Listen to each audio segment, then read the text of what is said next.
O pós-operatório ele é complexo, né?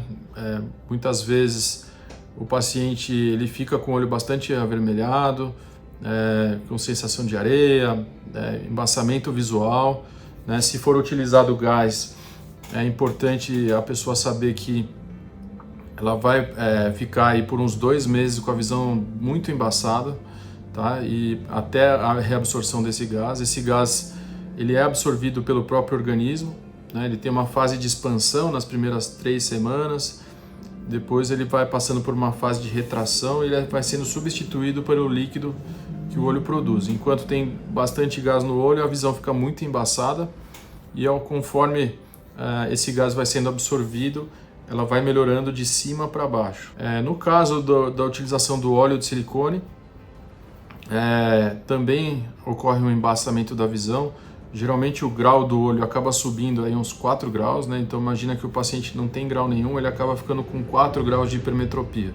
Se ele tem uma miopia de 2, ele vai ficar em torno de uns 2 graus de hipermetropia, então vai de -2 para +2. Então é mais ou menos essa alteração que o óleo de silicone causa.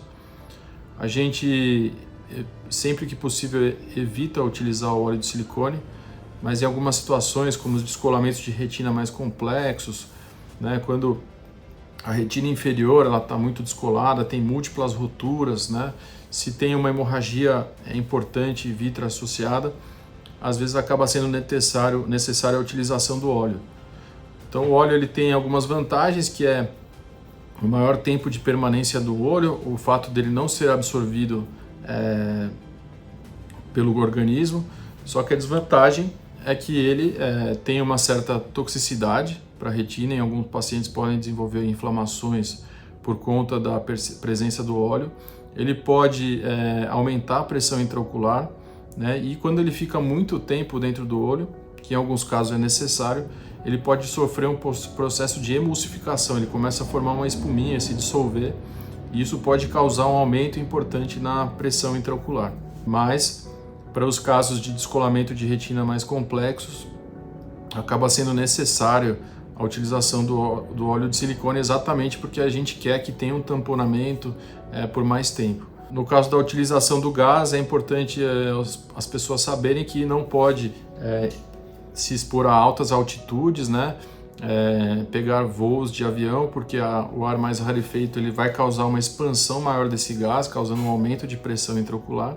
Nesses 2 meses ainda, quando o paciente tem o gás no olho, a gente recomenda que ele não fique, não viaje de avião e não se exponha a altas altitudes, a não ser que ele já viva num local de alta altitude e ele fez a cirurgia ali, aí não tem problema, ele pode ficar naquela região mesmo. E é importante vocês saberem que a taxa de sucesso, né, na cirurgia vitreoretiniana para descolamento de retina é uma taxa alta, né, gira em torno aí de 80% a 90% dos casos você consegue colar essa retina em uma cirurgia, mas em 10% dos casos podem ser necessários 2 ou mais cirurgias, né? Muitas vezes o organismo ele reage formando uma cicatrização muito intensa, que a gente chama de proliferação vitreoretiniana, e essa cicatrização muito intensa é a principal causa do redescolamento da retina. Isso pode acontecer pouco depois da cirurgia, né, pouco depois da absorção do gás, ou pode até levar mais tempo para isso acontecer. Outra coisa importante, né, para os pacientes que vão se submeter à cirurgia de retina é que o repouso, né, que deve ser feito pelo paciente é algo muito importante. Deve seguir estritamente as recomendações do médico, usar os colírios de forma adequada.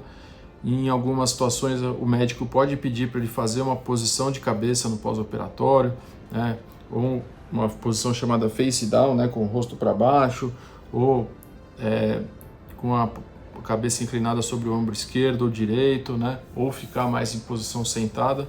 Isso vai depender da posição, da localização da rotura ou do descolamento e também do agente tamponante utilizado, gás ou óleo, pode ter variações.